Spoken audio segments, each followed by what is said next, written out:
এটা যেটা আছে, পালি এসে এমআইএ ল্যাঙ্গুয়েজ বা ক্যারেক্টারিস্টিক্স অফ পালি, ফিচার্স অফ পালি, এইরকমভাবে তোমাদের সিলেবাসের যে এটা আছে তাতে বলা আছে। তো সিলেবাস এটা খুব ইম্পর্টেন্ট প্রশ্ন। প্রায় হিসাব করে দেখলে যে এটা প্রতি বছরেই ঘুরে ফিরে প্রায় আসে।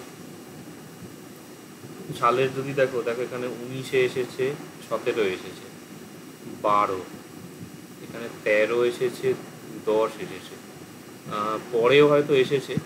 তো কোশ্চেনটা অনেক সময় আলাদা আলাদা নামে থাকে কিন্তু বিষয়বস্তু একই।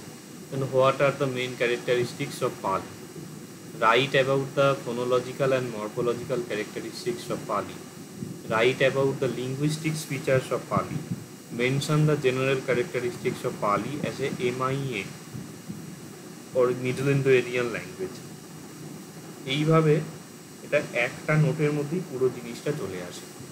এটা ভীষণ ইম্পর্টেন্ট কোশ্চেন, এবং এই কোশ্চেনটাও হচ্ছে পূর্ববর্তী যে স্বরবর্ণের পরিবর্তন, ব্যঞ্জনবর্ণের পরিবর্তন যে দেখেছিলে, মোটামুটি ওই জিনিসগুলোই এখানে প্রায় ঘুরে ফিরে আসছে।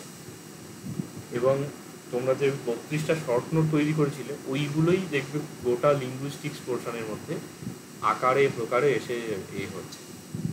তো এটাও আশা করি খুব একটা বেশি নতুনত্বের জায়গা থাকবে না। তো এখান থেকে কিন্তু মাল্টিপল অনেকগুলো কোশ্চেন তৈরি হয়। এটা মানে বলা যায় অবশ্যই করতে হবে, এটা প্রত্যেক বছরের সাজেশনে এই কোশ্চেনটা কিন্তু থাকে। এখানে পালি ভাষা মধ্য ভারতীয় আর্য স্তরের ভাষা হওয়ায় এই ভাষা মধ্য ভারতীয় আর্য ভাষার এই এমআই কথাটা এইখানে এলে ভালো হয়। মধ্য ভারতীয় আর্য ভাষার বেশ কিছু সাধারণ বৈশিষ্ট্য এতে থেকে যায়। মধ্য ভারতীয় আর্য ভাষা কাকে বলে কেউ বলো? এটা আমি কিন্তু একদিন ক্লাসে বলেছিলাম, কেউ বলতে পারবে না? প্রাচীন ভারতীয় আর্য, মধ্য ভারতীয় আর্য।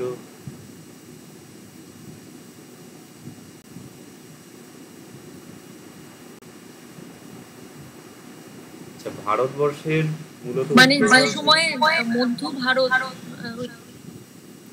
না তোমরা তাহলে ভুলে গেছো। এটা আমি একদিন ক্লাসে বুঝিয়েছিলাম। এটা হচ্ছে অশোক ঠিক আছে, মেন কনসেপশনটাই বলতে পারছি না। এখানে সঙ্গে মধ্য ভারতের কোনো যোগ নেই। এটা হচ্ছে মানে টাইমের সাপেক্ষে এটাকে বলা হচ্ছে। প্রথম হচ্ছে এরিয়ান ল্যাঙ্গুয়েজ, এটা বুঝতে হবে। আর্য ভাষা বলতে কি বলছে? আর্য ভাষা বলতে যেটা মানে বাংলা, ইংরাজি, হিন্দি ইত্যাদি ভাষাগুলোর মধ্যে একটা সাদৃশ্য আছে ভারতীয় ভাষা বা ইউরোপিয়ান ল্যাঙ্গুয়েজগুলোর মধ্যে। তো এই জন্য বলা হয় যে ভারতীয় ভাষা এবং ইউরোপিয়ান ভাষা, এই দুটো ভাষা আদতে প্রাচীন কোনো একটা ভাষা থেকে তৈরি হয়েছে। এই জন্য ইন্ডিয়া থেকে ইন্ডো আর ইউরোপ থেকে ইউরোপিয়ান হচ্ছে, ইন্ডো ইউরোপিয়ান ল্যাঙ্গুয়েজ। তো ইন্দো ইউরোপীয় এই জন্য বাংলাতেও বলছে। তো এই যে মূল ভাষা, সেখান থেকে একটা হচ্ছে মানে এরিয়ান ল্যাঙ্গুয়েজ একটা ডিরাইভ হচ্ছে, যে ভাষাটা থেকে কালক্রমে একটা ভারতীয় আর্য, একটা হচ্ছে ইরানীয় আর্য বলা হয়। ভারতীয় আর্য যে শাখা, সেখান থেকে আমাদের সংস্কৃত বা আমাদের ভারতীয় আধুনিক ভাষা পালি, প্রাকৃত এসবগুলো আসছে। আর ইরানীয় ভাষা থেকে ইরানের যে ল্যাঙ্গুয়েজ পার্সিয়ান, ওই ল্যাঙ্গুয়েজ আসছে। এই জন্য পার্সিয়ানের সঙ্গে আমাদের ভারতীয় ভাষার অনেক সাদৃশ্য পাওয়া যায় শব্দগত। তো এই যেমন নামাজ শব্দটা, এটা ওই মানে আমাদের সংস্কৃত যে নমস বলা হয় তার সঙ্গে সিমিলার, প্রণাম করা হতো। পার্সিয়ান ল্যাঙ্গুয়েজ কিন্তু অ্যারাবিক ল্যাঙ্গুয়েজ নেই। অ্যারাবিকের সঙ্গে পার্সিয়ানের অনেক তফাৎ আছে। পার্সিয়ানের কাছাকাছি আমাদের ভারতীয় ভাষাগুলোর সঙ্গে অনেক শব্দের মিল পাওয়া যায়। তো এই হচ্ছে একটা কনসেপশন। এবারে ভারতীয় যে আর্য ভাষা, সেটা প্রাচীন স্তর হচ্ছে প্রাচীন ভারতীয় আর্য বলা হয়, যেটা হচ্ছে ঋগ্বেদ। এরপর মধ্য ভারতীয় আর্য হচ্ছে যেটা আমাদের পালি প্রাকৃত ভাষা, অশোকান ইনস্ক্রিপশন, এই সবগুলো। আর নব্য ভারতীয় আর্য হচ্ছে যেটা আমাদের আধুনিক ভাষাগুলো শুরু হচ্ছে, চর্যাপদ বা বাংলায় আমাদের শ্রীকৃষ্ণ কীর্তন। হিন্দি যদি দেখে যে তুলসী দাসের ভাষা, মানে তুলসী দাসের যে রামায়ণ আছে, তারপর পদুমাবত যে জায়েশীর কাব্যগ্রন্থ, এরকম অনেক কিছু আছে। বিভিন্ন যে মানে পদাবলী সাহিত্য ইত্যাদি আছে, মারাঠির অনেক আছে, হিন্দুস্তানি ল্যাঙ্গুয়েজগুলোর অনেক কিছু আছে, গুজরাটিতে অনেক কিছু আছে। এইসব এগুলো আধুনিক ভাষার আধুনিক আর্য ভারত ভাষার মধ্যে পড়ছে। তো মধ্য ভারতীয় আর্য ভাষা হচ্ছে যেটা ওই পালি প্রাকৃত যুগের ভাষা। মধ্য ভারতীয় আর্য ভাষার সময়কাল মনে আছে? এগুলো পড়োনি তোমরা, আমি ক্লাসে বলেছিলাম। যাই হোক, এই টপিকটা পড়ানো হবে, এখান থেকে তোমাদের প্রশ্নও আসে। মধ্য ভারতীয় আর্য ভাষা হচ্ছে 600 খ্রিস্টপূর্বাব্দ থেকে শুরু করে আপ টু প্রায় 1200 খ্রিস্টপূর্বাব্দ। 1200 খ্রিস্টাব্দ। হ্যাঁ, খ্রিস্টাব্দ মানে মোটামুটি বিফোর বলা যায় চর্যাপদের 1200 নয়, এটা আরেকটু ওই দশম থেকে দ্বাদশ, মানে চর্যাপদের সময়কাল দশম শতক ধরা হয়, ওই টাইম পিরিয়ডটা মোটামুটি। এই একটা টাইম পিরিয়ডের মধ্যে ভাষাগুলোকে মধ্য ভারতীয় আর্য ভাষা বলা হয়। তো এই টাইম পিরিয়ডের ভাষার যে একটা কমন ফিচার, সেটার সঙ্গে পালির একটা সাদৃশ্য আছে। তো এই বিষয়ে এখানে প্রশ্ন, এবং এখানে তোমরা পূর্ববর্তী যে বিষয়গুলো পড়েছিলে সেগুলোই আবার ঘুরে ফিরে আছে। আচ্ছা, তো এবারে এইখানে যে একটি কথা বলছেন লিঙ্গুইস্টিক্স ফিচার্স। লিঙ্গুইস্টিক্স ফিচার মানে লিঙ্গুইস্টিক্স মানে হচ্ছে ভাষাতাত্ত্বিক।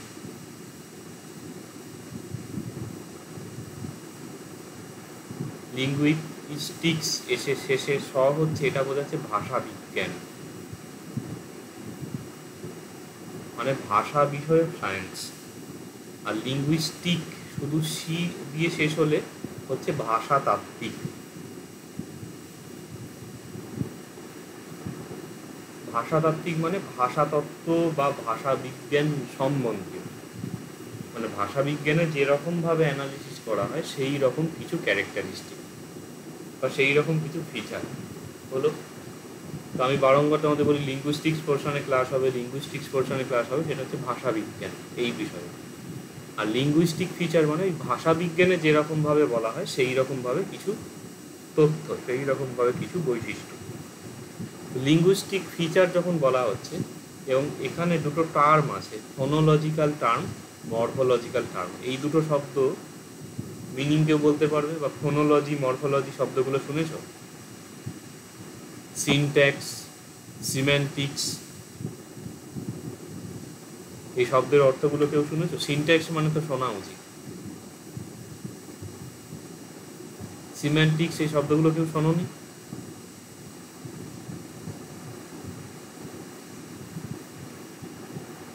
এই এখানে কুনাল আছো না, তুমি তো ইয়ে পড়েছো, তোমাদের ফোনেটিক্স থাকতো না? ইংরাজি লিটারেচার এগুলো ছিল, ফোনোলজি ছিল না, ফোনেটিক্স 50 নাম্বার পড়তে হয়। স্যার ওই সেন্টেন্স ফরমেশনে কিছু ব্যাপার কি স্যার এগুলো? হ্যাঁ, সিনট্যাক্স বলতে বাক্যতত্ত্ব বোঝায়। সিমেন্টিক্স মানে হচ্ছে শব্দার্থ তত্ত্ব, ওয়ার্ডের মিনিং এর উপরে। ফোনোলজি মানে হচ্ছে ধ্বনিতত্ত্ব, আর মরফোলজি মানে হচ্ছে রূপতত্ত্ব, যেটা তোমরা ওই বাংলায় পড়েছো না, ধ্বনিতাত্ত্বিক বৈশিষ্ট্য, রূপতাত্ত্বিক বৈশিষ্ট্য। ফোনোলজিক্যাল মানে হচ্ছে ধ্বনিতাত্ত্বিক, আর মরফোলজিক্যাল মানে হচ্ছে রূপতাত্ত্বিক। ফোনোলজিক্যাল ক্যারেক্টারিস্টিক্স, মরফোলজিক্যাল ক্যারেক্টারিস্টিক্স হচ্ছে ধ্বনিতাত্ত্বিক বৈশিষ্ট্য, রূপতাত্ত্বিক বৈশিষ্ট্য। বাংলায় পড়েছো না, যেটা এই রাঢ়ী উপভাষার বৈশিষ্ট্য, বঙ্গালী উপভাষার বৈশিষ্ট্য, ধ্বনিতাত্ত্বিক বৈশিষ্ট্য, রূপতাত্ত্বিক বৈশিষ্ট্য, এগুলো হচ্ছে সেই। ঠিক আছে, তো এই জিনিসটা বোঝো, এটার শব্দগুলোই আলাদা, বাকি বিষয়গুলো তোমাদের জানা। এবারে ধ্বনিতাত্ত্বিক বৈশিষ্ট্য বলা হবে। ধ্বনিতাত্ত্বিক বৈশিষ্ট্য মানে কেউ বলতে পারবে? বাংলায় তো পড়েছ। মানে স্যার ধ্বনির পরিবর্তন। ধ্বনির পরিবর্তন হচ্ছে ধ্বনিতাত্ত্বিক বৈশিষ্ট্য। রূপতাত্ত্বিক বৈশিষ্ট্য কি? রূপভেদের যে পরিবর্তন যেগুলো হয়, রূপের পরিবর্তন মানে শব্দরূপ ধাতুরূপ, যে দেখেছো শব্দরূপ ধাতুরূপ জনিত পরিবর্তন।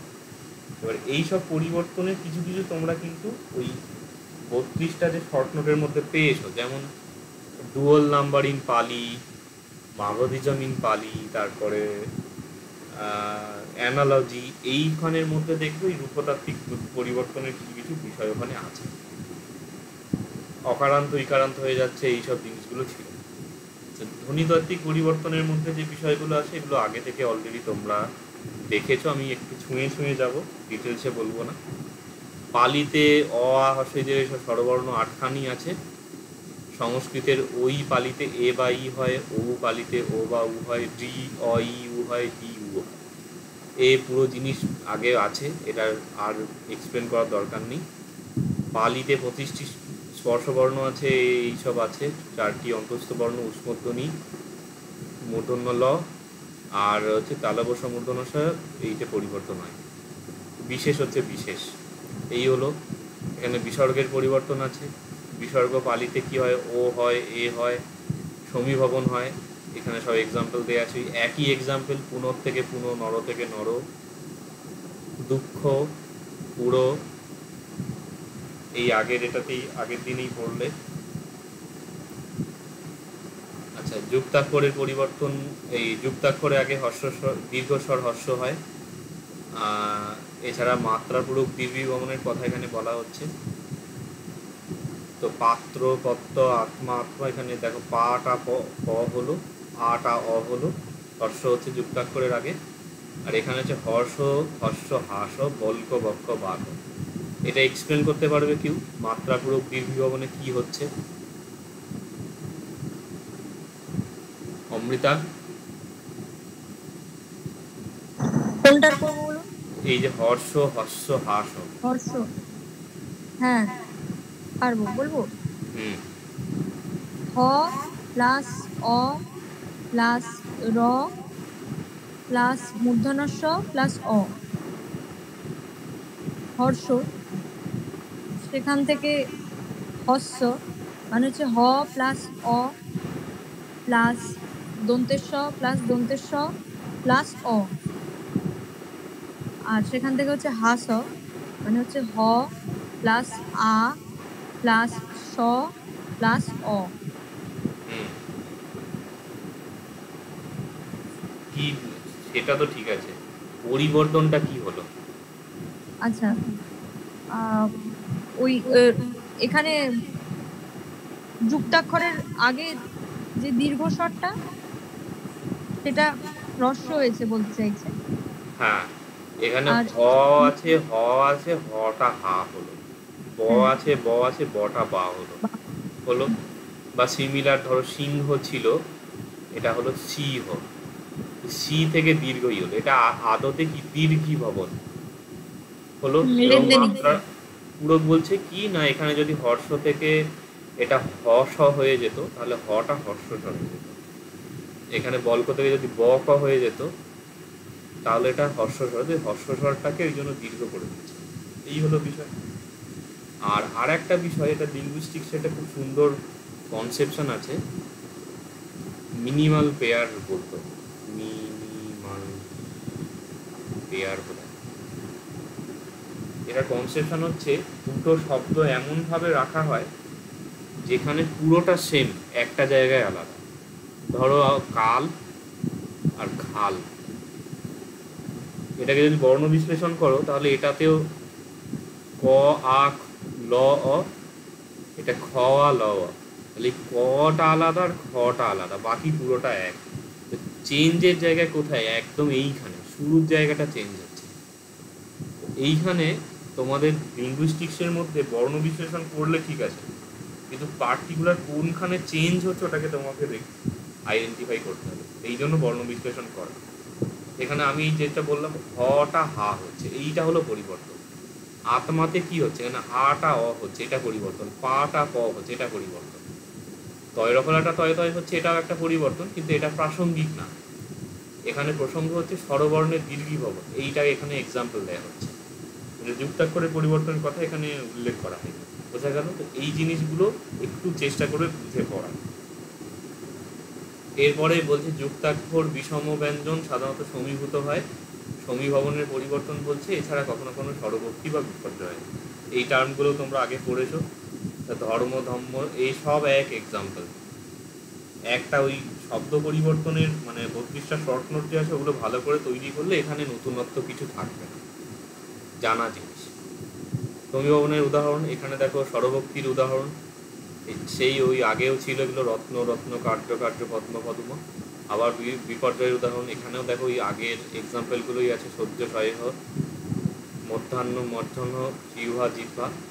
আচ্ছা, এছাড়া এখানে স্বরবর্ণের কিছু ধ্বনিতাত্ত্বিক পরিবর্তন হয়, ওই ঘোষীভবন ইত্যাদি জিনিসগুলো এখানে আবার বসানো হচ্ছে। এক্সাম্পলও একই আছে, সাকল থেকে সাগল, অলাভু থেকে অলাভু, ঘোষীভবন, মহাপ্রাণী ভবন, অল্পপ্রাণী ভবন ইত্যাদি হলো। ব্যঞ্জন ধ্বনি সাধারণত লুপ্ত হয় বা ন বা ম অনুসারে হয়, এটাও আগে হয়েছে, নতুনের কিছু বিষয় নেই। তারপরে স্বরবর্ণ ব্যঞ্জন বর্ণের বিভিন্ন অনিয়মিত পরিবর্তন দেখা যায়, এটাও আগের এতে ছিল, স্বরধ্বনি পরিবর্তন বা ব্যঞ্জনধ্বনি পরিবর্তনের জায়গাতে এখানেও বলা যায় নতুন কিছু নেই। তাহলে এখানে ধ্বনিতাত্ত্বিক পরিবর্তনের মধ্যে পুরোটাই দেখা যাচ্ছে আগেতেই ছিল, বা বলা যায় স্বরবর্ণের পরিবর্তন, ব্যঞ্জন বর্ণের পরিবর্তন এবং 32টা যে শর্ট নোট ছিল সেখানের বিষয়বস্তুগুলোই এখানে রিপিট হচ্ছে। আচ্ছা, এখানে আশা করি কিছু জিজ্ঞাসা নেই এই পোর্শনটার মধ্যে। এরপরে আমরা রূপতাত্ত্বিক বৈশিষ্ট্যের জায়গাটা দেখব। রূপতাত্ত্বিক বৈশিষ্ট্যের যে জায়গাটা আছে এখানটা কিন্তু একটু নতুন আছে, ধরে ধরে আমি একটু বলার চেষ্টা করছি, তোমরা শুনবে, কিছু জিজ্ঞাসা হলে বলতে পারো। আর মেসেজ করবে না, মেসেজ করলে, কেননা আমার সামনে তো পিডিএফ এর ট্যাবটা খোলা থাকে, মানে গুগল মিটের এটা খোলা থাকে না, সুতরাং আমি দেখতে পাবো না কেউ কোনো মেসেজ করলে। রেজ হ্যান্ড করলে একখানা ওই নোটিফিকেশনের সাউন্ড আসে, তাহলে হয়তো আমি কিছু বলতে পারি। আর আদারওয়াইজ সবচেয়ে ভালো হয় তোমরা অডিওটা অন করে কিছু যদি জিজ্ঞাসা করো, কেননা আমি প্রায়শই এটা দেখতে পাই না, যেহেতু ওটা ব্যাকগ্রাউন্ডে চলে যায় গুগল মিটের এটা। আচ্ছা, প্রথমেই এখানে শব্দরূপের ক্ষেত্রে সাদৃশ্য বা অ্যানালজির প্রভাব দেখা যায়। অ্যানালজি একটা শর্ট নোটের মধ্যে ছিল, তোমাদের মধ্যে হয়তো কেউ কেউ লিখেওছো জিনিসটা। এখানে কি বলছে যে স্বরান্ত বা ব্যঞ্জনান্ত শব্দের ক্ষেত্রে অকারান্ত শব্দের মতো বিভক্তি হয়। এই জায়গাটা তোমাদের হয়তো অনেকে বোঝোনি, আমি এটা আর একবার করে বলছি। সেটা হচ্ছে সংস্কৃতে অকারান্ত অ দিয়ে শুরু শেষ হবে একটা শব্দ হচ্ছে নর। নর শব্দের যখন ষষ্ঠী হবে সংস্কৃতে এটা নরস্ব হয়, নর তার সঙ্গে শয়ে জফলা যোগ হচ্ছে। আবার সংস্কৃতে মুনি শব্দটা যদি নেওয়া হয়, মুনি হচ্ছে নি ইকারান্ত শব্দ, মুনি শব্দটা কিন্তু সংস্কৃতে হয় মুনে, নয়ে একা বিসর্গ, মানে এখানে এ বিসর্গ পরিবর্তন হচ্ছে।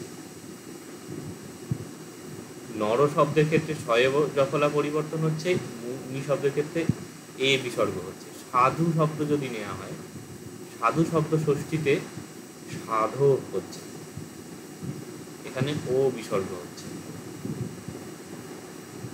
তাহলে তিনটে আলাদা হচ্ছে, তিনটের মধ্যে কি কোনো সাদৃশ্য আছে?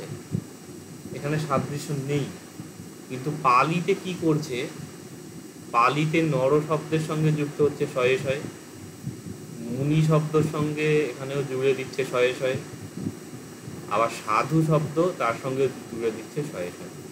পালিতে কিন্তু ষষ্ঠীতে নরস্ব মুনিস্ব সাদৃশ্য হয়। তাহলে এই যে মুনিস্ব সাদৃশ্য নরস্ব, এদের মধ্যে সাদৃশ্য আছে তো, এইটাকে বলছে সাদৃশ্য। পালিতে কি হচ্ছে, পালিতে আলাদা যে শব্দরূপ সেগুলো একই রকমের হয়ে যাচ্ছে, এইটাকে বলছে সাদৃশ্য।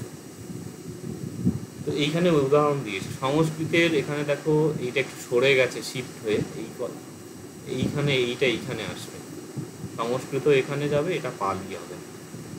তো সংস্কৃতে মুনে সাধ এবং পরবর্তীতে পিতু গো মনস ভগবত কর্মণ, এগুলো সব হচ্ছে ষষ্ঠী রূপ, প্রত্যেকটা আলাদা হচ্ছে। কিন্তু সিমিলার পালিতে দেখো মুনিস্ব সাধুস্ব পিতুস্ব গাবস্ব মনস্ব ভগবন্তস্ব কম্মস্ব, এগুলো সব হচ্ছে নরস্বর মতন হয়ে যাচ্ছে। তাহলে এইটাকে বলছে এখানে সাদৃশ্য, মানে সিমিলার হয়ে যাচ্ছে। বোঝা গেল টপিকটা? কারোর কোনো অসুবিধা থাকলে জিজ্ঞাসা করো।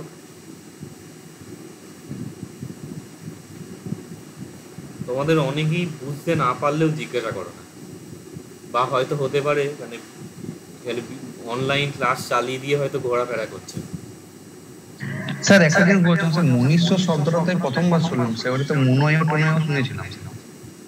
এরা ষষ্ঠী রূপ হচ্ছে, ষষ্ঠী, ষষ্ঠীর এক বচন, এখানে এক বনে হয়ে গেছে, এক বচনে হবে। ষষ্ঠীর এক বচনে কি হয়? মুনিশ্চ মুনিন মুনিনং হয় না, নরস্ব নরান, এখানে ষষ্ঠীর রূপের কথা বলা হচ্ছে। সব জায়গায় মিল হয় না, কিছু কিছু জায়গায় মিল হয়। এরপরে বলছে ধাতু রূপেও অনেক সাদৃশ্য দেখা যায়। এটা কিন্তু একই কনসেপশন, কিন্তু আকৃতিটা আলাদা। এটা একটু তোমাদের বুঝতে অসুবিধা হবে। এটাও একটু সরে গেছে, এটা আমি একটু চেঞ্জ করে দেবো। এইটা সংস্কৃত, এইটা হলো পালি। দেখো সংস্কৃতে পালিতে ধরো তোমাদের যদি ভাষ শব্দটা নেওয়া হয়, দ্রব্যস্ব, ভাষ কি হয়? সিম্পল, ভাষা থেকে ভাষতি, সিম্পল হয়ে যাচ্ছে। সংস্কৃতে কিন্তু সব জায়গায় এটা হয় না। ধরো পালিতে রুন্ধতি, জুহতি, রোদতি এইরকম আছে, ওটা অ দিয়ে চেঞ্জ হচ্ছে। সংস্কৃতে এটা রুনতি, জুহতি ও হচ্ছে, রোদিতি ই হচ্ছে। মানে শেষে যদি টিটাকে ধরি, পালিতে দেখো টিটা সোজা এসে টি জুড়ে গেল। পালিতে ভাষ এর সঙ্গে তি, গচ্ছ এর সঙ্গে তি, রুন্ধ এর সঙ্গে তি, রোদ এর সঙ্গে তি, সব দেখো এখানে সিম্পল, অ তার সাথে তি। সংস্কৃতে দেখো রুণথি, তিটা দয় ধয় হর্ষই হয়ে যাচ্ছে। এর আরো এরকম কঠিন কঠিন আছে সব, বেদ সি এই ধরনের হয়, এগুলো কঠিন কঠিন।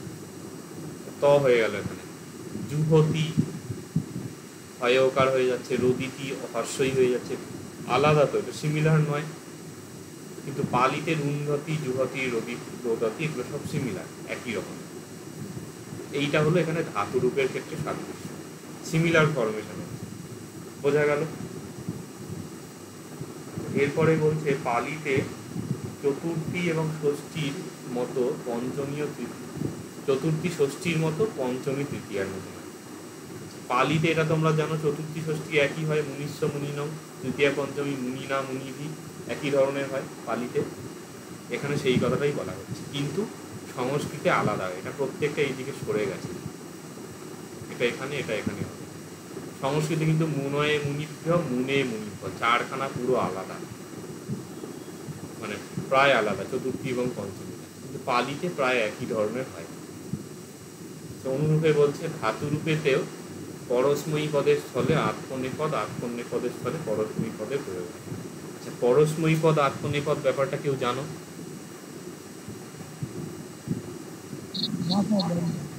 হ্যাঁ, মনে করতে পারছি না।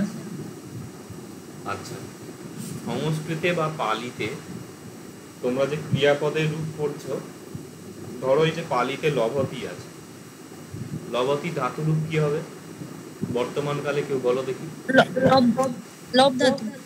হ্যাঁ, ধাতু রূপটা কি হবে বর্তমানকাল? তিয়ন্তি মানে লবতি, লবন্তি, চিথ, লবসি, লবথ, মিম। মানে ই, অন্তি, চিথ, সি, মিম। হ, মি, ম, এইগুলো অ্যাড হয়। এখন এইগুলো যে অ্যাড হয়, এগুলোকে বলে পরস্ময়ী পদ।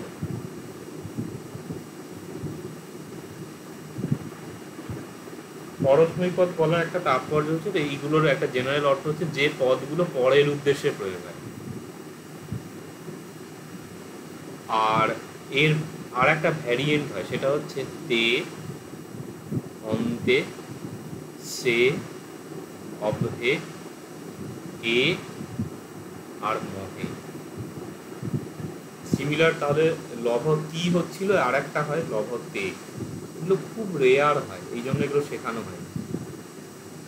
লভতে, লভতি, লভতে, লভন্তি, লভন্তে, লভসি, লভসে, লভথ, লভভে, লভামি, লভে, লভাম, লভামহে, এই ধরনের হয়। এই যে সেকেন্ড ফরমেশন তে অন্তে, সে অভে, এ অম্ভে, এদেরকে বলা হয় আত্মনেপদ। পরস্মৈ পদ যদি পরের উদ্দেশ্য হয় তাহলে আত্মনেপদ কার উদ্দেশ্য হতে পারে? নিজের উদ্দেশ্যে। নিজের উদ্দেশ্যে।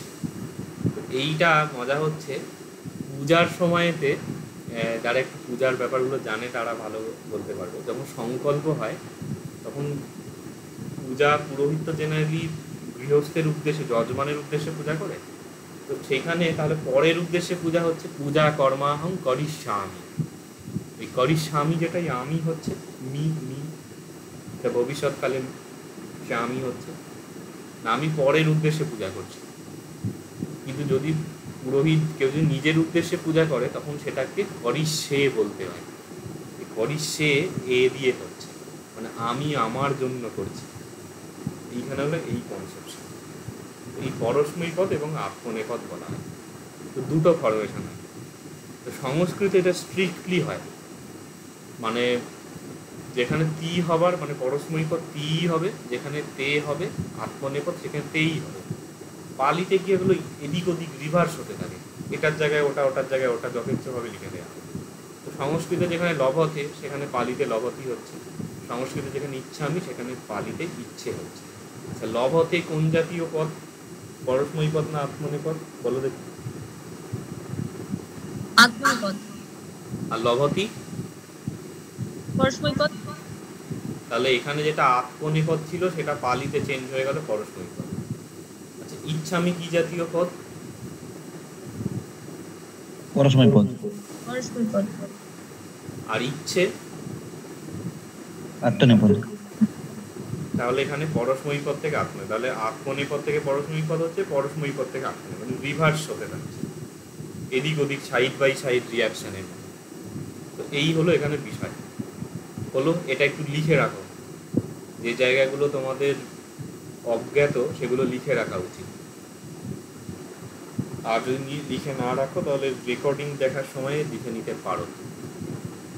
যাই হোক, খাতায় অবশ্যই নোট করা উচিত না জানা বিষয়।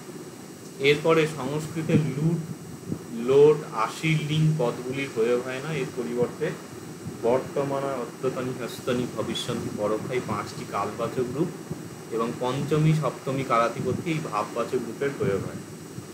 আচ্ছা, এখান থেকে কোন কোন শব্দের অর্থগুলো জানো না? বিপ্লব বলো দেখি।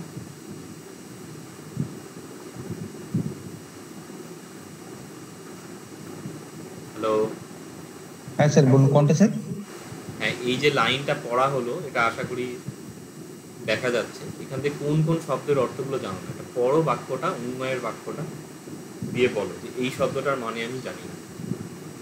সংস্কৃতের লুট, লোট, আরসি লিঙ্গরূপগুলি প্রয়োগ হয় না, এর পরিবর্তে বর্তমানা, অদ্যতনী, হস্তনী, ভবিষ্যন্তি, পরোক্ষা এই 5টি কালবাচক রূপ এবং পঞ্চমী, সপ্তমী ও কালাতিপত্যি এই 3টি ভাববাচক রূপের প্রয়োগ হয়।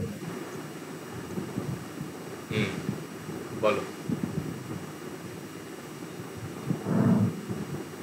আমার তো অজানা লাগছে সবগুলোই স্যার।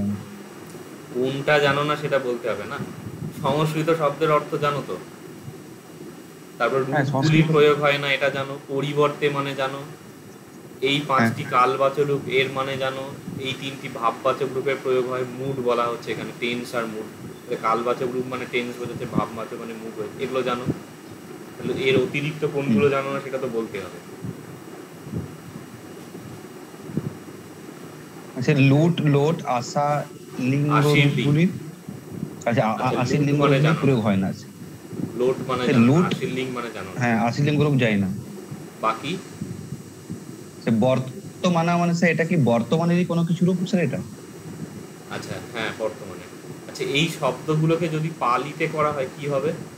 বর্তমানা পালিতে কি হবে আমি এখানে লিখছি। বর্তমানা। অদ্যতনী কি হবে? অদ্যতনী। অদ্যতনী।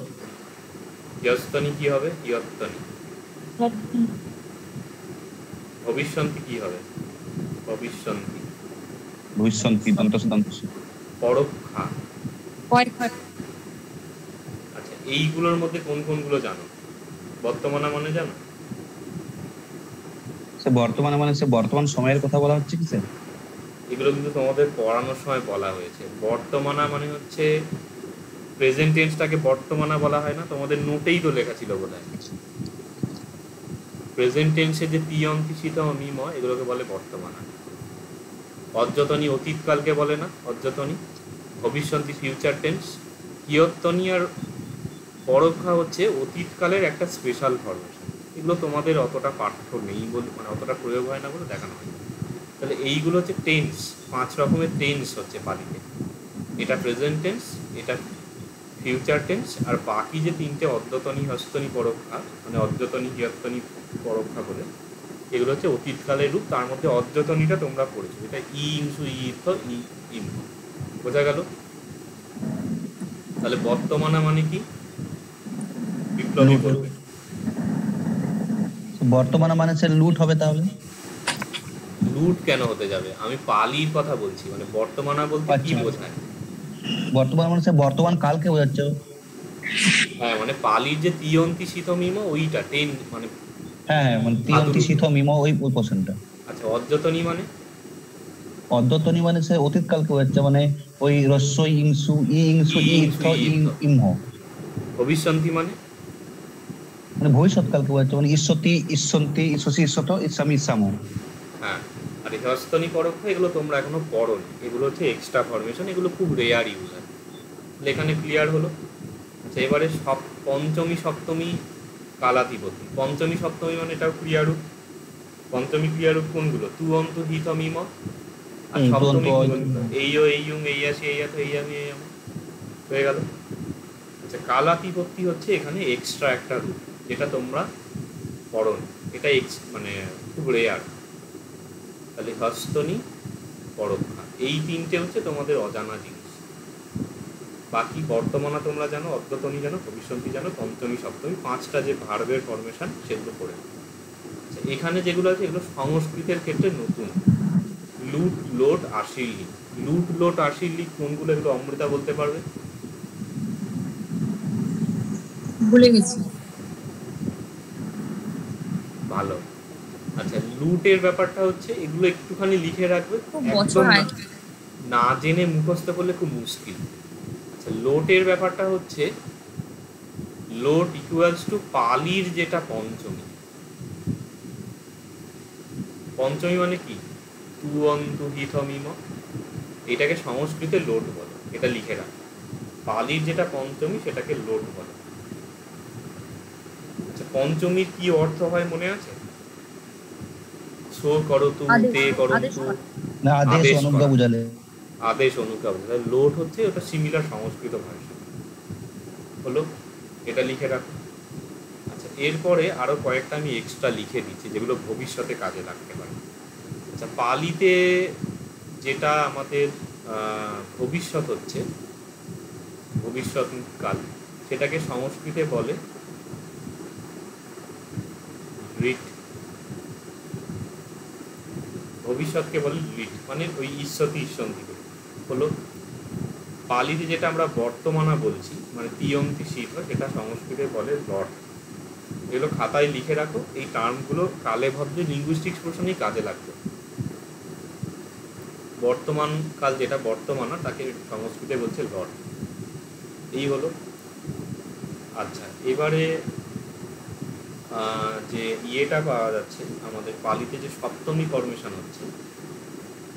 সপ্তমী মানে কি? এইও এইয়ুং এই আসি এই তো এই আমি। সপ্তমীর কি অর্থ হয়?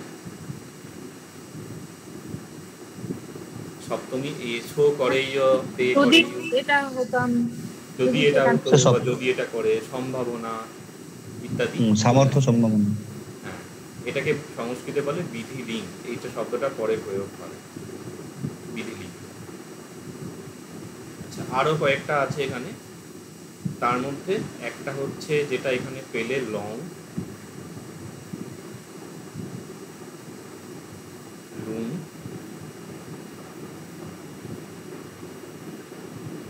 আর শিল্পী।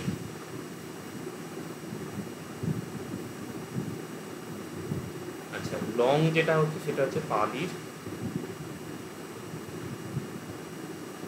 ইয়ত্তনি যেটা বলা হয়, মানে লং বলতে ধরে রাখবে এটা অতীত। অতীতকালের রূপ যেটা তোমরা পড়োনি। অতীতকালে যেটা অদ্যতনী পড়েছো সেটা আলাদা, অতীতকালের একটা রূপ যেটা পড়োনি সেটা হচ্ছে সংস্কৃত লং বলে। এই টার্মগুলো পরে পাবে। লুং হচ্ছে ভবিষ্যতের একটা রূপ, এটাও তোমরা পড়োনি। আশীর্লিং হচ্ছে আশীর্বাদ বোঝায়, এটাও তোমরা পড়োনি। বললো এই তিনটে পড়োনি, টার্মগুলো লিখে রাখবে, পরে প্রয়োগ পাবে। তার মধ্যে বিধিলিং জিনিসটা তোমরা পড়েছো পালিতে সপ্তমী হিসেবে, লট পড়েছো বর্তমান হিসেবে, লিট পড়েছো ভবিষ্যৎ হিসেবে, এবং লোড পড়েছে পঞ্চমী হিসেবে পালিতে। ঠিক আছে, এই টার্মগুলো মোটামুটি প্রয়োগ পাবে। তাহলে বলছে যে সংস্কৃতের এই জিনিসগুলো পালিতে হয় না। তার মধ্যে লুট হচ্ছে যেটা ভবিষ্যৎকালের রূপ, লোট মানে হচ্ছে যেটা পালি যেটা পঞ্চমী, আশীর্লিং মানে হচ্ছে আশীর্বাদ বাচক। এত ডিটেলস না হলেও মুখস্থ হিসেবে করে রাখতে পারো, কিন্তু আমি মনে করি সবসময় যে বুঝে জিনিসটা মনে রাখলে অনেক বেশি মনে রাখে। আচ্ছা, আর বাকি বর্তমানা, অদ্যতনী, হস্তনী এগুলো প্রয়োগ পালিতে পাওয়া যায়। এই হলো বিষয়। চয়ের বলছে কিছু কিছু বৈদিক প্রয়োগ পাওয়া যায়, সেগুলি ভারত ভাষার প্রাচীনত্বের স্বাক্ষর। ইদানিংকালে প্রচুর বৈদিক কনসেপশন চালু হয়েছে, যাই হোক, বৈদিক বিবাহ, বৈদিক শ্রাদ্ধ ইত্যাদি। তো যাই হোক, অ্যাকচুয়ালি সেগুলো কিছুই নয়, মানে সেগুলো খুব নিজেদের মতন কিছু সম্পন্ন। তো এখানে বৈদিক বিষয়ে যেটা বলার সেটা হচ্ছে যে বেদে যে ধরনের প্রয়োগ পাওয়া যায় সেরকম কিছু প্রয়োগ পালিতে দেখা যায়। এটাও এখানে শিফট হয়ে গেছে, এটা একটু আমার মনে হয় নতুন করে এডিট করতে হবে। এটা এইটা, এটা এইটা, এটা এইটা। আচ্ছা, এখানে একটুখানি একটা কথা বলতে হবে, সেটা হচ্ছে এই যে প্রাচীন ভারতীয় আর্য বলা হলো, প্রাচীন ভারতীয় আর্যের প্রাচীন রূপ হচ্ছে বৈদিক সংস্কৃত। বেদের প্রাচীনতম অংশ কোনটা কেউ বলতে পারবে? বেদ যে চারখানি বেদ আছে, ঋগ্বেদ। আচ্ছা, ঋগ্বেদের কি কি ভাগ আছে? একটা বেদের কি কি ভাগ? চারটে করে ভাগ হয় তো, কি উপবেদ বলছে? উপবেদ ভুলে গেছি, খেয়াল। একটা বেদের চারটে অংশ হয় না? সংহিতা, ব্রাহ্মণ, আরণ্যক, উপনিষদ। এর মধ্যে প্রাচীনতম অংশ কোনটা হয়? সংহিতা। সংহিতা ভাগ। তাহলে প্রাচীনতম অংশ হচ্ছে ঋগ্বেদ সংহিতা। ঋগ্বেদ সংহিতা এবং যজুর্বেদ ইত্যাদির যে সংহিতাগুলো আছে, বাজসনেয়ী সংহিতা, তারপর তৈত্তিরীয় সংহিতা, এইসব বলা হয়। অথর্ববেদের এরকম কি সব নামগুলো আমারও মনে নেই, কি পৈপ্পলাদ সংহিতা এরকম বলা হয় বিভিন্ন শাখা। মৈত্রায়ণী সংহিতা ইত্যাদিগুলো বোধহয় শুক্ল যজুর্বেদের শাখা। তো সংহিতা ভাগগুলো প্রাচীন। তো তার মধ্যে যে ভাষার লক্ষণ দেখা যায়, পরবর্তীকালে ব্রাহ্মণ, আরণ্যক, উপনিষদে এসে ভাষাগুলো একটু মডিফাইড হচ্ছে। এবং বেদোত্তর কালে আস্তে আস্তে যখন মহাভারত ইত্যাদি আসছে, মহাভারত বা সূত্র সাহিত্যগুলো তৈরি হয়েছে, বেদাঙ্গ সাহিত্য যাকে বলা হচ্ছে, যে কল্পসূত্র, ধর্মসূত্র, তারপর জ্যোতিষ, ব্যাকরণ, ছন্দ, অলঙ্কার ইত্যাদি তৈরি হচ্ছে। তো এই সময়ের যেটাই মোটামুটিভাবে বলা যায় বুদ্ধ বা তার পূর্ববর্তী সময়কাল, 700 খ্রিস্টপূর্বাব্দ, 800 খ্রিস্টপূর্বাব্দ বা তারও কিছুটা আগে, এই সময়কাল। এইখানে আস্তে আস্তে গিয়ে ক্লাসিক্যাল সংস্কৃত যদি বলা হয়, সেইটা আস্তে আস্তে জন্ম নিচ্ছে। মানে মোটামুটিভাবে যে সংস্কৃতর সঙ্গে আমরা সাধারণত পরিচিত, যে ভাষায় পুরাণ ইত্যাদি রচিত, যে ভাষায় গীতা, উপনিষদ ইত্যাদি রচিত, আমরা সাধারণত যে সংস্কৃত দেখতে পাই বিভিন্ন স্তব টবগুলোতে, এই যে শিবতাণ্ডব আছে, জটাটবী, ইত্যাদি, তারও আরও যে বিভিন্ন মন্ত্র ইত্যাদি আছে, বা এই যে অপবিত্র পবিত্র বা সর্বাবস্থাম গত বিবাহ, এইসব যে পূজার মন্ত্রতন্ত্র আছে, এগুলো সব হচ্ছেই পরবর্তীকালের সংস্কৃতে রচিত, যেটাকে অনেক সময় ক্লাসিক্যাল সংস্কৃত বলা হয়। ক্লাসিক্যাল মানে ওই ধ্রুপদী সংস্কৃত বলে, অনেক সময় লৌকিক সংস্কৃত বলে। তো এই লৌকিক সংস্কৃত বা ধ্রুপদী সংস্কৃত বা ক্লাসিক্যাল সংস্কৃত, এইটা হচ্ছে পরবর্তীকালে। আর বৈদিক সংস্কৃত হচ্ছে প্রাচীন। বৈদিক সংস্কৃত একটু আলাদা হয়, আর লৌকিক সংস্কৃত বা ধ্রুপদী সংস্কৃত একটু আলাদা হয়। এবারে এখানটা একটু তোমাদের জটিল লাগতে পারে। আচ্ছা, নর শব্দের প্রথমা বহুবচন কি হতে পারে পালিতে? নরা। নরা। তাহলে এখানে এইটা পালি সেকশন, এটা হবে নরা। সংস্কৃতে হচ্ছে নরাহা, নরা বিসর্গ। তাহলে পালিতে ধ্রুপদী সংস্কৃতে সিমিলার একটা রূপ পাচ্ছি আমরা, কিন্তু খুব রেয়ার কেসে পালিতে এই নরার পরিবর্তে নরা সে হয়। প্রিয় রূপ সাত গদিতা আসে, আর মনে পড়ছে না, এরকম কিছু কিছু রূপ হয়। তো এইটা হচ্ছে বৈদিক নরা সহ এই প্রয়োগের পালি ফরমেশন। তবে পালি কি হচ্ছে, পালি একদিকে ধ্রুপদ সংস্কৃত থেকেও নিচ্ছে, আবার ক্লাসিক্যাল মানে প্রাচীন যে বৈদিক সংস্কৃত রূপ থেকেও নিচ্ছে। তো পালিতে এটা হচ্ছে বৈদিক প্রয়োগ, মানে প্রাচীন রূপ। এটাকে তোমরা এইভাবে ধরতে পারো, ধরো বাংলা ভাষায় কেউ লিখছে, কেউ লিখতে গিয়ে সাধু চলিত মিশ্রণ করে ফেলছে, মানে আমি করিয়া এবং করে দুটোই লিখছে, আমি করিতেছি এবং করছি এই দুটোই লিখছে, এই ধরনের। তা পালির মধ্যে প্রাচীন প্রয়োগও দেখা যাচ্ছে, আবার ধ্রুপদী সংস্কৃতের যে প্রয়োগ সেটাও দেখা যাচ্ছে। সিমিলারলি নরে ভি যে পালিতে হয়, নরে হি, সেটা হচ্ছে বৈদিক নরে ভি প্রয়োগ থেকে আসছে, কিন্তু সংস্কৃতে মানে ক্লাসিক্যাল সংস্কৃতে এটাও আলাদা হয়, তৃতীয়ার বহুবচন। নরেন নরেহি নরেভি সেইটার, এইটা হচ্ছে বৈদিক প্রয়োগ, এটা সংস্কৃতের নর্মাল প্রয়োগে আসছে না। জিরান্ডে পালিতে কত্বানো হয়, হয়তো কত্বানো করিও, ত্বানো হয় না, ত্বানো যেটা হয়, ত্বানোটা হচ্ছে বৈদিক প্রয়োগ। আবার পালিতে কত্পাও হয়, কত্পাটা হচ্ছে সংস্কৃতের প্রয়োগ, কিন্তু দুদিকেরই ইউজেজ এখানে হচ্ছে। এছাড়া নে তবে হচ্ছে ইনফিনিটিভে, এটা তোমাদের পড়িয়েছিলাম। ইনফিনিটিভ কি হয়, ইনফিনিটিভ জেনারেল ইনফিনিটিভ কি দিয়ে হয় পালিতে? আচ্ছা, ইনফিনিটিভ মানে কি? আচ্ছা, পালিতে কি দিয়ে হয়? তুং দিয়ে হয়। তো এই নেতুং এটা হতে পারে একটা, দেখো সংস্কৃতে নেতুং হয়, কিন্তু পালিতে আবার এক্সট্রা নে তবে হয়, যেটা সংস্কৃত মানে বৈদিক নই তবে থেকে আসছে। এই তবে যেটা, তবে এটা হচ্ছে বৈদিক প্রয়োগ হলো। তাহলে পালিতে অনেক সময় মিক্সচার দেখা যাচ্ছে, অনেক সময় বৈদিক প্রয়োগও দেখা যাচ্ছে, সংস্কৃত মানে লৌকিক সংস্কৃত প্রয়োগও দেখা যাচ্ছে, আবার কোনো কোনো সময় শুধু লৌকিক সংস্কৃত, কোনো কোনো সময় শুধু বৈদিক সংস্কৃত, এরকম। আচ্ছা, অব্যয়ের মধ্যে কুহ প্রয়োগ পাওয়া যায়। কুহ হচ্ছে, কুহ মানে হচ্ছে কোথায়। পুত্র শব্দটাও পালিতে প্রয়োগ হয়, সেটা যদিও পালিতে পুত্র হয় পালিতে, আবার অনেক সময় কথ্য হয় পালিতে, এই দুটো। এটা হচ্ছে সংস্কৃত ভাষার রূপ, আর কুহটা হচ্ছে বৈদিক রূপ হলো। আচ্ছা, এই যে টপিকটা গেল এটা কিন্তু জটিল, এটা বুঝতে পেরেছো? কোনো জায়গা বুঝতে অসুবিধা হলে জিজ্ঞাসা করো। মানে স্যার এখানে বলছে যে পালিতে দুটো মিশ্রণই দেখা যায়, তাই তো? হ্যাঁ, এবং বৈদিক প্রয়োগ এবং ধ্রুপদী সংস্কৃতের প্রয়োগ দুটোই দেখা যায়। আচ্ছা, তুমি বলো দেখি বৈদিক সংস্কৃত বলতে কি বোঝাচ্ছে?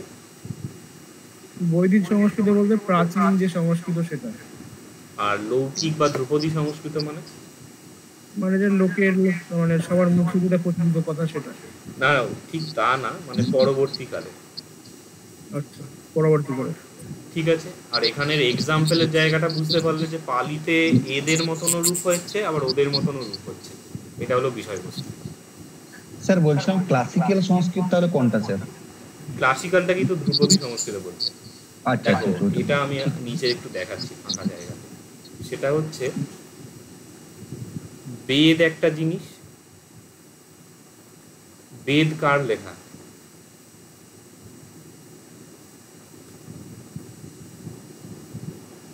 কার লেখা?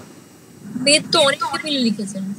বেদ তো কারণ নির্দিষ্ট কারণ লেখা না স্যার, মানে প্রথমে তো লেখাই পাওয়া যায়। অ্যাকচুয়ালি তোমরা তো বলছো এটা মানে হিস্ট্রির সাপেক্ষে বেদকে অ্যাকচুয়ালি অপৌরুষে বলা হয়, মানে কোনো ব্যক্তি রচনা করেন। হ্যাঁ স্যার।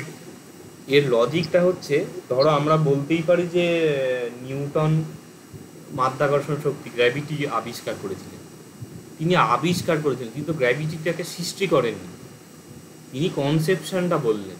কিন্তু তার মানে কি এই যে উনি বললেন বলে তারপরে ওই কত সামথিং 7.8 মিটার মানে ত্বরণ যেটা বলে না, ভেলোসি না কি জানো ইংরাজি করে, তোমরা ত্বরণ তো বাংলায় বলে, ওই যে একটা কেউ একটা আবিষ্কার করেছিলেন, নিউটনই বোধহয়, তো এক্সিলারেশন না এরকম কি একটা বলে বোধহয়, অ্যাক্সেলারেশন। হ্যাঁ, তো ওইটা কি তিনি আবিষ্কার করেছেন? তিনি কি ওটাকে সৃষ্টি করেছেন? না, তিনি এটা খুঁজে বের করেছেন, ওটা অলরেডি জগতে এইভাবে চলে আসছে। মানে স্যার এগুলোকে ডিসকভার বলে, তাহলে ইনভেনশন নয়। হ্যাঁ হ্যাঁ হ্যাঁ। সিমিলারলি বেদের প্রসঙ্গে হচ্ছে এই যে নলেজ, ধরো আজকে কেউ বললো, আর্যভট্ট লিখলেন যে হ্যাঁ সূর্য পূর্ব দিকে ওঠে, বা এই চন্দ্রের এই গতি, চন্দ্র এই গতিতে আবর্তন করছে, তো এটা কি তিনি লিখে দিলেন বলে কি চন্দ্র এই গতিতে আবর্তন করছে, নাকি চন্দ্র অলরেডি এই গতিতে আবর্তন করছিল? তো বেদ এই সেন্সে বলা হয় অপৌরুষেয়, মানে বেদের যে নলেজটা কারো তৈরি নয়, কিন্তু তার রিটেন ফরমেশন যদি এডিশন বলা হয়, মন্ত্রগুলো হয়তো কেউ রচনা করেছেন, যেটা বলা হয় ঋষয় মন্ত্রকর্তারও নতু বেদস্য কর্তার, এরকম বিষয় লাইনটা মনেই আসে। মানে ঋষিগণ হচ্ছেন মন্ত্রের দ্রষ্টা, তারা এটাকে দেখেছেন, তারা মন্ত্রগুলো মানে সৃষ্টি করেননি নলেজটা। এই যে আসপেক্ট, তাহলে বেদের ব্যাপারটা কি? বেদ হচ্ছে অলৌকিক, এটা জাগতিক বিষয় নয়। কিন্তু যখন সংস্কৃতে ধরো পুরাণ লেখা হচ্ছে, মহাভারত রামায়ণ লেখা হচ্ছে, বা এই যে ধরো স্মৃতিগ্রন্থ লেখা হচ্ছে, কাব্য অলঙ্কার ব্যাকরণ জ্যোতিষ আয়ুর্বেদ, এ সবই তো এগুলো লৌকিক, জাগতিক বিষয় না। তাহলে বেদের যে ভাষা তাকে অলৌকিক অর্থে এই জন্য বলা হচ্ছে বৈদিক সংস্কৃত, এবং পরবর্তী যে সংস্কৃত যাতে আমরা এই কমন জিনিসগুলো পাচ্ছি তাকে বলছে লৌকিক সংস্কৃত। লৌকিক সংস্কৃতর মধ্যে যেহেতু অনেক ক্লাসিক্যাল পোয়েট্রিগুলো লেখা হয়েছে, ক্লাসিক্যাল লিটারেচার যদি বলা হয়, এই যে কালিদাস ইত্যাদির লেখা, তারপরে নাট্যশাস্ত্র, সঙ্গীত শাস্ত্র, শিল্পশাস্ত্র, অনেক কিছু আছে।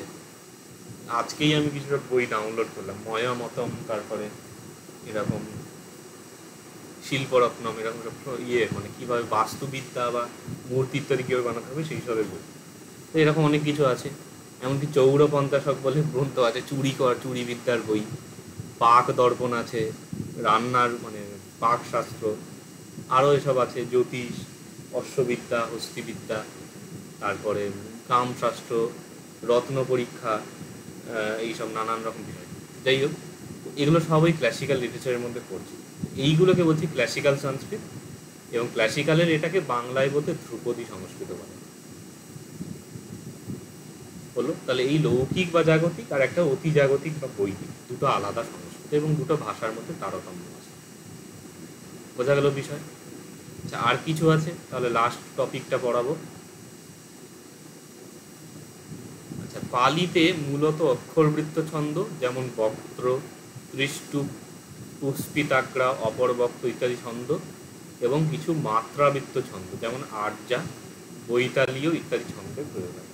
আচ্ছা, এই জিনিসটা তোমাদের কাছে বলা যায় একেবারেই নতুন, তবুও তোমরা কিন্তু ক্লাস 11-12-এ এই মাত্রাবৃত্ত, অক্ষরবৃত্ত, কলাবৃত্ত, মিশ্র কলাবৃত্ত এগুলো পড়েছিলে, কারোর মনে আছে? পুনালাচনা ইংরাজি, তবে অবশ্য তোমাদের ইংরাজি মানে প্রসডি আলাদা হয়, ইংলিশ বা ইউরোপিয়ান প্রসডি। এই জিনিসগুলো মনে নেই কারোর? বাংলা ছন্দ না স্যার মনে নেই। মনে আছে বলতে বলতে। অক্ষরবৃত্ত মানে কি?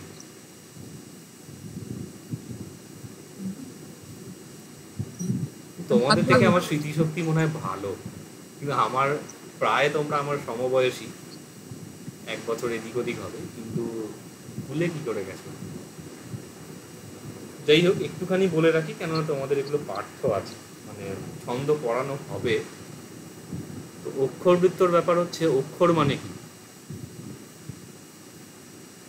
অক্ষর মানে লেটার বোঝায়, তো লেটার বা সিলেবল বোঝায়। তো অক্ষরবৃত্তর ব্যাপারটা হচ্ছে নাম্বার অফ সিলেবেল, কতগুলো সিলেবেল আছে সেটা কাউন্ট করে একটা ছন্দ হবে। এই যে ধরো তোমরা যে পালিতে যে শ্লোকগুলো পড়লে, পালি বা সংস্কৃতের যে কোনো কোনো শ্লোক বলো দেখি কারোর মনে থাকলে।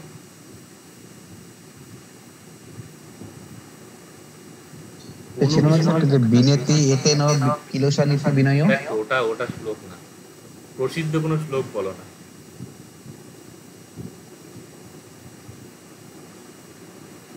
কোনো মনে নেই তোমাদের? মানে ভারতবর্ষে থাকার অধিকার ধর্মস্ব গানীভূত ভারত। হ্যাঁ, আচ্ছা ওটাকেই যদি ধরা হয়, দেখো হি ধর্মস্য 8খানা, গ্লানির্ভবতি ভারত 8টা, অভ্যুত্থানম ধর্মস্য 8টা, তদাত্মানং সৃজাম্যহম 8টা। এই 8 8 8 8 8 সিলেবেলের উপরে চলছে। এইটাকে বলে অক্ষরবৃত্ত ছন্দ। বাংলাতে এরকম কিছু কিছু মানে ভালো রকম প্রয়োগ হয়। আর মাত্রাবৃত্ত হচ্ছে টাইমটা মেজার করে, মানে পুরো গানের যেমন মাত্রা আছে না, 16 মাত্রার তাল, 12 মাত্রার তাল ইত্যাদি, তো ওই রকম ভাবে ধরো 16 মাত্রার ছন্দের উদাহরণ হচ্ছে এই যে গঙ্গা স্তোত্র আছে না, দেবী সুরেশ্বরী ভগবতী গঙ্গে ত্রিভুবন তারিণী।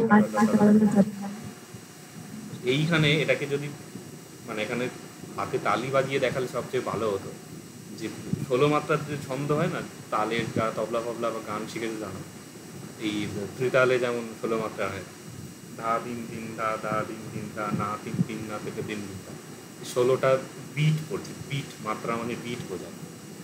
তো এইটাদের মধ্যে 16টা হবে। ধরো ওই দেবী সুরেশ্বরী ভগবতী গঙ্গে ত্রিভুবন তারিণী তরল তরঙ্গে, এইরকম এটা আরো তাড়াতাড়ি হবে, মানে দেবী সুরেশ্বরী ভগবতী গঙ্গে ত্রিভুবন তারিণী তরল তরঙ্গে শঙ্কর মৌলি বিহারিণী বিমলে মমমতি রাস্তাং তব পদ কমলে। এই যে এটা পুরো বিটে মিলে যায়, এটা এমনভাবে লেখা হয়। তোমাদের মাত্রাবৃত্ত সিলেবাসে নেই, অক্ষরবৃত্ত পাঠ্য আছে। সমবৃত্ত স্যার বলছেন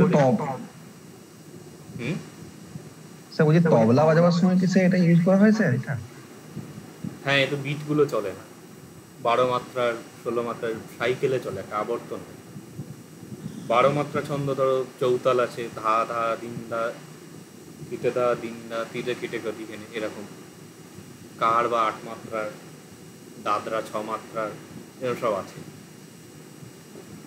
তো এগুলো অ্যাকচুয়ালি এই মাত্রাবৃত্ত থেকেই ডিরাইভ হয়েছে। এগুলো নিয়ে আমার খুব মানে ভালো লাগা আছে কিছু কিছু। তাণ্ডব স্তোত্রটা খুব ভালো তাহলে। হ্যাঁ, ওটা ওই 3-3 বিটে ওরকম চলছে, এরকম সব আছে। এবং কিছু তোমাদের সিলেবাসের মধ্যে পাঠ্য আছে, দোধক চন্দ্র, তারপর ভুজঙ্গ প্রয়াত। ভুজঙ্গ প্রয়াত যেমন ওই যে গুরুর বিষয়ে একটা গান আছে না, ওই গুরুদেব দয়া করো দীন জনে, ওইটা হচ্ছে তোটক ছন্দের রচি। তো ওটা ওই 4 বিটে চলে। পালিতে উদাহরণ আছে করুণা তরুণী রমণী রমতে হতয়ে সততং সতিয়া সহিতা সমুনি সদনো মুনিনো বচনে রমতে রমতে ববরে ববনে, এই ধরনের। সংস্কৃত এই ধরনের আছে। কি একটা শ্লোক আছে শঙ্কর বোধহয়, ভব শঙ্কর তে শিখ মে শরণ, এই ধরনের। তো যাই হোক, এই কিন্তু হচ্ছে মাত্রাবৃত্ত, যেটা টাইম মেজারমেন্টের ওপরে চলে, এবং এটা ক্লোজ টু তোমাদের বুদ্ধিতে এটা তবলার বিট ফিট এরকম ধরতে পারে, গানের ছন্দের আকারে আসছে। আর অক্ষরবৃত্ত হচ্ছে নাম্বার অফ সিলেবেলস কাউন্টিংয়ে। অক্ষরবৃত্ত তোমাদের পাঠ্য আছে, আর কিছুদিন পরেই পড়ানো হবে। তো পালিতে এবার এইগুলোর মধ্যে টিপিক্যাল কিছু ব্যাপার আছে, যেমন অক্ষরবৃত্তর মধ্যে বক্ত্র একটা জাতীয় ছন্দ, ত্রিষ্টুপ একটা জাতীয় ছন্দ, পুষ্পিতাগ্রা, অপর বক্ত্র, এগুলো এক ধরনের ছন্দের নাম।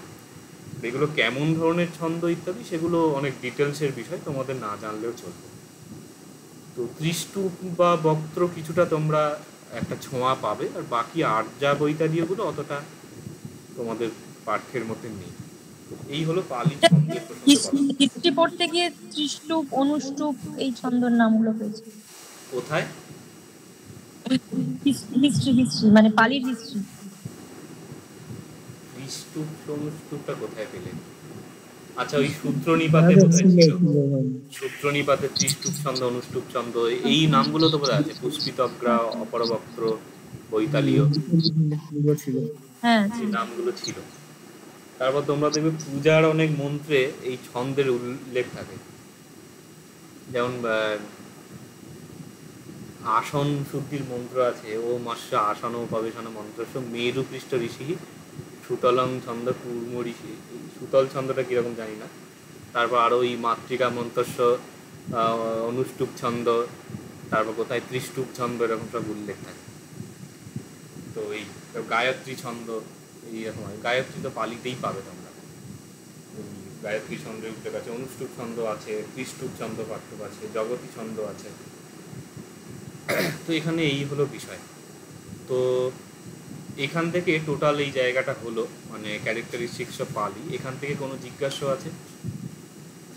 এটা খুব সুন্দর পড়ানো হলো, মানে আমার নিজের পড়িয়ে একটা ভালো লাগছে, একটা ডিটেলস সহ, এবং বলা যায় এটা এক প্রকার আর্কাইভ তৈরি হচ্ছে। মানে পালিতে মানে এতটা ডিটেলসে পড়ানো বা এতটা ডিটেলস বেশ দুর্লভ পালি ভারতবর্ষের ওপরে। ঠিক আছে, কোনো প্রশ্ন আছে? ঠিক আছে, প্রশ্ন না থাকলে তাহলে ক্লাস অফ করছি।